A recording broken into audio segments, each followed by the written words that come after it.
Assalamu alaikum students. Today is your lecture number 30 and in the last lecture we talked about different characteristics of ionic bond और ionic compounds. बेटा इसके आगे एक topic है छोटा सा वेरिएबल वैलेंसी का, ठीक है। वेरिएबल वैलेंसी का तो आपको पता है जो अपेरेंट चार्ज होता है किसी भी एटम के ऊपर, ठीक है, वो +1 +2 -1 -2 और वट एवर कुछ भी हो सकता है। That depends upon the need of that atom कि उसे कितने इलेक्ट्रॉन्स लेने या कितने इलेक्ट्रॉन्स लूज़ करने की ज़रूरत है to gain a stable configuration, ठीक है। तो बेटा वेरिएबल वैलेंसी नाम आपको वेरिएबल से पता होगा कि वेरिएबल का मतलब होता है वेरिड, डिफरेंट, ठीक है। बेटा बहुत सारे एलिमेंट्स हैं जो एक से ज़्यादा वैलेंसी शो करते हैं। एक से ज़्यादा का मतलब ये है कि +2 हो अगर शो करता है तो हो सकता है +3 +4 +5 तक भी शो कर सकता हो। Very common example is of manganese. आपने मैंगनीज़ के बारे में FSC में भी पढ़ा होगा। मैंगनीज़ के जब आप ऑक्सीडेशन स्टेट निकालते थे तो वहाँ पर कहीं पे मैंगनीज़ +2 ऑक्सीडेशन स्टेट देता था, कहीं +7, कहीं +5, ठीक है। दैट डिपेंड्स अपॉन कि वो किस जो है वो एनवायरनमेंट में या किस बाकी आइंस के दरमियान मौजूद है, ठीक है। तो वेरिएबल वैलेंसी होती क्यों है? There we start from there certain elements exist in more than one oxidation states and thus show variable valency. Variable valency of an element may be due to different reasons, जो कि कौन कौन सी हो सकती हैं। The first one is transition element. The variable valency is due to the involvement of D electrons, ठीक है। अब बेटा जो ट्रांजिशन एलिमेंट्स हैं वो आपको पता है डी ब्लॉक ट्रांजिशन एलिमेंट्स जो हैं उनमें होता क्या है, वहाँ पर जो आपके पास डी ऑर्बिटल है वो इन्वॉल्व होता है इलेक्ट्रॉन फिलिंग में, ठीक है। यानी कि सबसे एंड में जो इलेक्ट्रॉन फिल होता है वो डी ऑर्बिटल में फिल हो रहा होता है 3D में। जैसे अगर पहली सीरीज़ लें ट्रांजिशन सीरीज़ की तो वो 3D वाले हैं, ठीक है।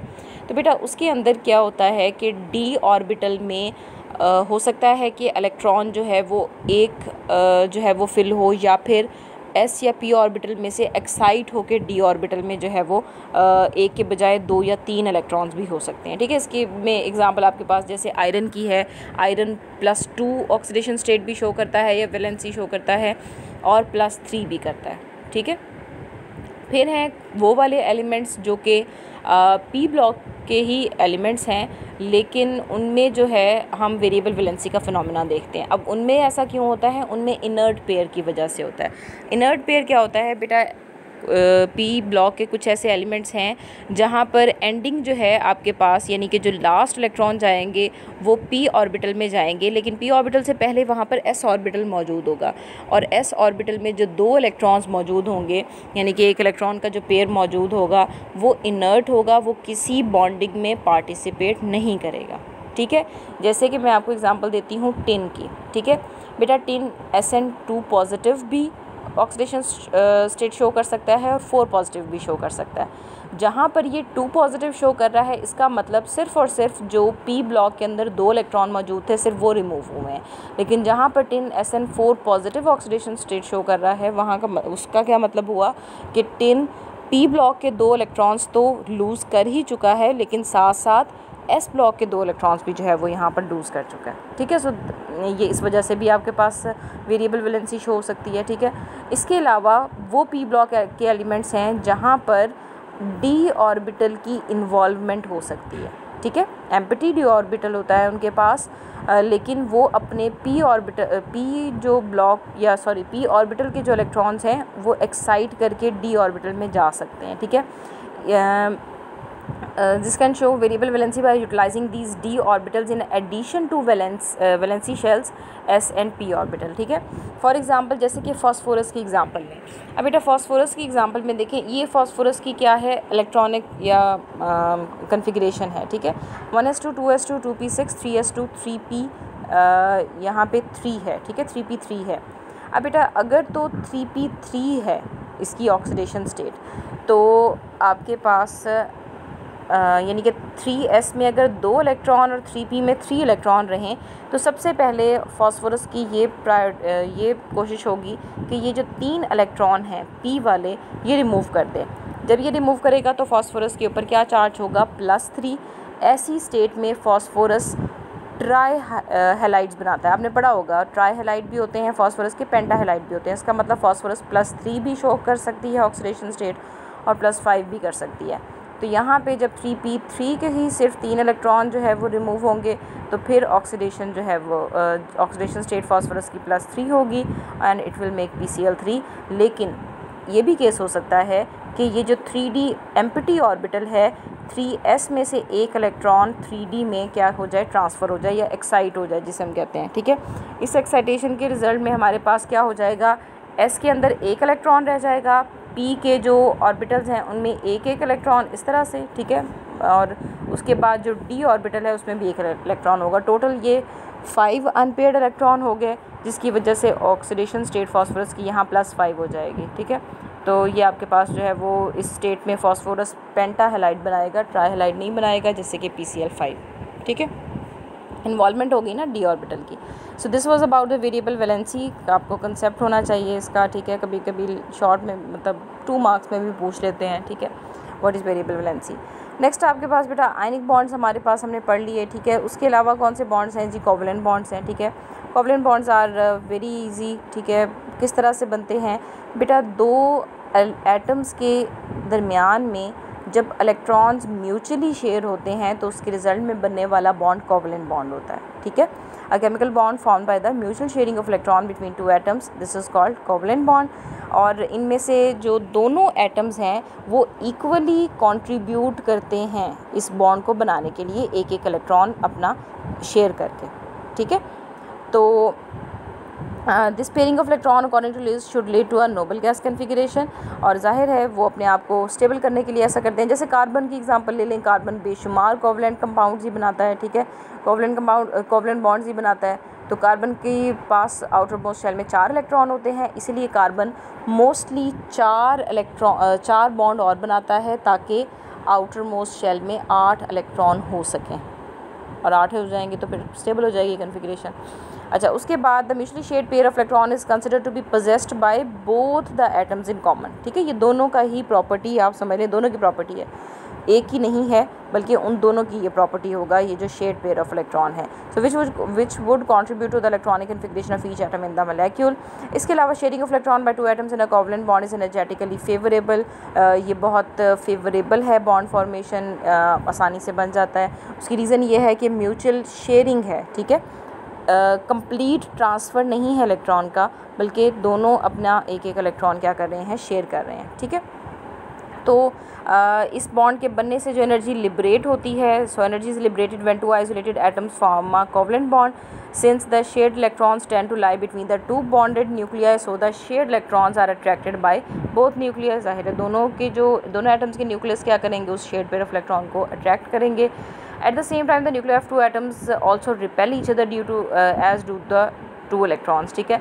लेकिन इसके साथ साथ जो दोनों एटम्स जो एक दूसरे के करीब आए हुए हैं, जैसे कि ये आप समझ लें इनके दरमियान बॉन्ड बना हुआ है, इनके न्यूक्लियस जो हैं एक दूसरे को रिपेल करेंगे, लेकिन ये इस इलेक्ट्रॉन पेयर को क्या करेंगे, अट्रैक्ट करेंगे अपनी तरफ, ठीक है। अच्छा, लास्ट में इस पैराग्राफ के लास्ट में देखें, the attractive forces between atoms created by sharing of an electron pair is called a covalent bond. तो ये भी डेफिनेशन हो सकती है कोवलेंट बॉन्ड की। अब इसके अलावा जो मैं आपको सिर्फ इसका ओवरव्यू देती हूँ ताकि आपको अंदाज़ा हो सके कोवलेंट बॉन्ड, बाकी आपको पता है, इसको स्टडी कर लीजिएगा, इसको रीड कर लीजिएगा, ठीक है। जो कोवलेंट बॉन्ड को हम डिनोट करते हैं वो सिंगल लाइन से करते हैं, ठीक है। अगर सिंगल कोवलेंट बॉन्ड है तो सिंगल लाइन से इसे डिनोट करेंगे, ठीक है। या फिर जो है वो हम 2 डॉट्स भी दरमियान में रख सकते हैं, जैसे कि ये यहाँ पे हुआ है, ठीक है। या तो आप इस तरह से शो कर सकते हैं, हाइड्रोजन और हाइड्रोजन के दरमियान अगर एक कोवलेंट बॉन्ड शो करना है तो या तो दोनों के दरमियान लाइन लगा दें, या फिर दोनों के दरमियान 2 डॉट्स लगा दें, जिसका मतलब होगा electron, shared pair of electron, ठीक है। तो such structures are called Lewis structures, क्योंकि ल्यूइस ने प्रपोज़ किया था इस तरह से इन स्ट्रक्चर्स को रिप्रेजेंट करने का तरीका, तो इसलिए इन्हें ल्यूइस स्ट्रक्चर्स भी कहा जाता है, ठीक है। कभी कभी क्वेश्चन यूँ भी आता है, draw the Lewis structures of the following. तो नीचे उन्होंने आपको 3 या 4 या 5 डिफरेंट मॉलिक्यूल्स दिए होते हैं, लाइक अमोनिया दिया हुआ होगा, ठीक है, सल्फ्यूरिक एसिड दिया होगा वगैरह, तो उसको आपने इस तरह से ल्यूइस स्ट्रक्चर की फॉर्म में लिखना होता है, ठीक है। अच्छा, उसके बाद एक और बात बेटा, जिन एटम्स की जो तो सेम एटम्स होते हैं ना, जैसे hydrogen hydrogen, chlorine chlorine, oxygen oxygen, तो बेटा उन दोनों के दरमियान तो इलेक्ट्रॉन पेयर 100% इक्वली शेयर होता है। यानी कि जितना अट्रैक्ट उस इलेक्ट्रॉन पेयर को एक हाइड्रोजन एटम कर रहा है उतना ही वो दूसरे वाला करेगा। ठीक है, क्यों? क्योंकि दोनों की इलेक्ट्रोनेगेटिविटी क्या है, सेम है। There is no electronegativity difference between the two same atoms. ठीक है, लेकिन जब बात होगी, जैसे कि यहाँ पर उन्होंने आपको एग्जांपल दी हुई है, जैसे हाइड्रोजन का केस है, ठीक है, जैसे क्लोरीन का केस है, दोनों ही हाइड्रोजन हाइड्रोजन थे, ये भी क्लोरीन क्लोरीन है, सेम एटम्स हैं, तो इसलिए इक्वली शेयर होगा इलेक्ट्रॉन पेयर। लेकिन जब बात आ जाती है ऐसे एटम्स की, ये नीचे भी यही एग्जांपल है, ठीक है, ऑक्सीजन नाइट्रोजन, ठीक है, दोनों ऑक्सीजन ऑक्सीजन डबल बॉन्ड बनाते हैं। अच्छा, एक और बात, जो अभी ये बात तो हमने कर ली कि अगर दोनों एटम्स सेम होंगे तो फिर क्या होगा, ठीक है, फिर इलेक्ट्रॉन इक्वली शेयर होगा। दूसरी बात ये कि ज़रूरी नहीं कि दो एटम्स जो हैं वो एक एक इलेक्ट्रॉन ही शेयर करें, हो सकता है वो दो दो इलेक्ट्रॉन शेयर करें।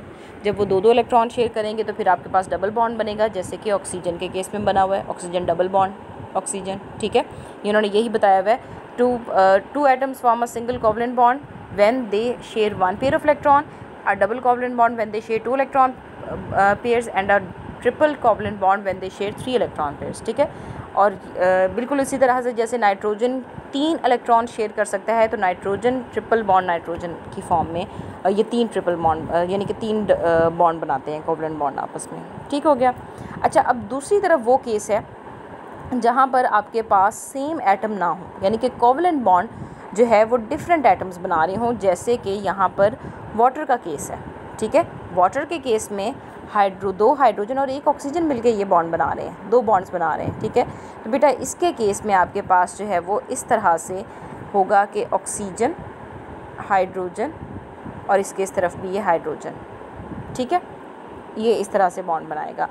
अब यहाँ पे भी आपके पास इन दिस पेकुलियर केस, तो ये आपके पास जो है वो एक बात आपको शुरू से आपने पढ़ी है कि वाटर के ऊपर जो है वो चार्ज होता है, या वाटर के अंदर चार्जेस होते हैं, ऑक्सीजन के ऊपर नेगेटिव चार्ज होता है, हाइड्रोजन के ऊपर पॉजिटिव चार्जेस होते हैं। बेटा उन चार्जेस की वजह यही है कि ऑक्सीजन क्योंकि ज़्यादा इलेक्ट्रोनेगेटिव है, तो ये जो इलेक्ट्रॉन पेयर शेयर किया है ना इसने हाइड्रोजन के साथ, ये इस इलेक्ट्रॉन पेयर को अपनी तरफ ज़्यादा खींच के रखता है।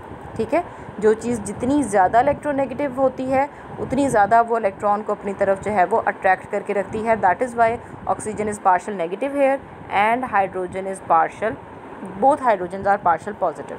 ठीक हो गया। अच्छा, उसके बाद Lewis dot formulas can also be used to represent atoms covalently bonded to a molecule or a polyatomic ions, जैसे कि ये आपके पास नीचे उन्होंने दिया हुआ है CH4 का यानी मीथेन का जो Lewis dot फार्मूला है वो ये है। ठीक है, इसके अलावा ये अमोनियम आयन का है। ठीक है, अमोनियम आयन को आप इस तरह से शो कर सकते हैं। The covalent bonds are of 2 types, polar and non polar, वो हम नेक्स्ट पढ़ेंगे पोलर और नॉन पोलर क्या होते हैं। वैसे तो जनरली आप चलें वो हम ज़रा डिटेल में आगे दोबारा मैं आपको डिस्कस कर बता दूँगी। ठीक है। अच्छा, यहाँ पे एक और चीज़ है, note that each chlorine atom has pair of electron that are not involve in bonding, these electrons are called non bonding electrons और इलेक्ट्रॉन लोन पेयर्स और अनशेयर्ड इलेक्ट्रॉन पेयर। अच्छा, ये जो बात कर रहे हैं ना, ये जिन नॉन बॉन्डिंग इलेक्ट्रॉन्स की बात कर रहे हैं बेटा, यहाँ पे देखें क्लोरीन के ऊपर एक उस इलेक्ट्रॉन के अलावा जो कि शेयर हो रहा है दोनों क्लोरीन के दरमियान में 6 और इलेक्ट्रॉन्स मौजूद हैं, यानी कि 3 इलेक्ट्रॉन पेयर्स मौजूद हैं, 1 2 3। इसी तरह इस क्लोरीन के ऊपर भी 1 2 3 ये 3 इलेक्ट्रॉन पेयर्स मौजूद हैं पर क्लोरीन। तो बेटा ये वो वाले इलेक्ट्रॉन पेयर्स जो कि पार्टिसिपेट नहीं करते बॉन्डिंग में, देखें ये पार्टिसिपेट नहीं कर रहे बॉन्डिंग में, ये 6 इलेक्ट्रॉन जो दोनों क्लोरीन पे मौजूद हैं ये पार्टिसिपेट नहीं कर रहे बॉन्डिंग में। ऐसे इलेक्ट्रॉन्स को हम नॉन बॉन्डिंग इलेक्ट्रॉन्स कहते हैं, because they are not making any bond. ठीक हो गया। ठीक है, नॉन बॉन्डिंग इलेक्ट्रॉन्स भी कहते हैं, लोन पेयर्स भी कहते हैं, या अनशेयर्ड इलेक्ट्रॉन पेयर्स भी कहते हैं। ठीक है, तो ये सिर्फ ये बात यहाँ पे इन्होंने की हुई है, मैंने कहा थोड़ा सा आपको ये एक्सप्लेन कर दूँ, आप ये ना सोचें कि जो है अनशेयर्ड पेयर क्या होता है या लोन पेयर किसको कहते हैं। ठीक है, लोन पेयर जैसे कि आपने वाटर में भी सुना हुआ है, वाटर में कितने लोन पेयर होते हैं वाटर के, ऑक्सीजन के ऊपर 2। तो ये देखिए ऑक्सीजन के ऊपर 2 लोन पेयर हैं, ये पार्टिसिपेट नहीं करते। बॉन्ड तो आखिर ऑक्सीजन के दूसरे इलेक्ट्रॉन ने बनाया हुआ है ना हाइड्रोजन के साथ, ये दो लोन पेयर पार्टिसिपेट नहीं करते बॉन्डिंग में, that is why we call them as lone pair, non bonding pair या फिर अनशेयर्ड इलेक्ट्रॉन पेयर। चलिए दैट्स ऑल फॉर टुडे। छोटा सा टॉपिक मैंने आज आपको पढ़ाया है। बेटा फ्राइडे सैटरडे संडे ऑफ होगा ईद हॉलीडेज़ की वजह से, ठीक है। और मंडे को आप मुझे जो है ना टेस्ट देंगे, लेकिन इस चैप्टर का नहीं देंगे, इसका भी हमने इतना ज़्यादा नहीं जो है वो पढ़ा आगे।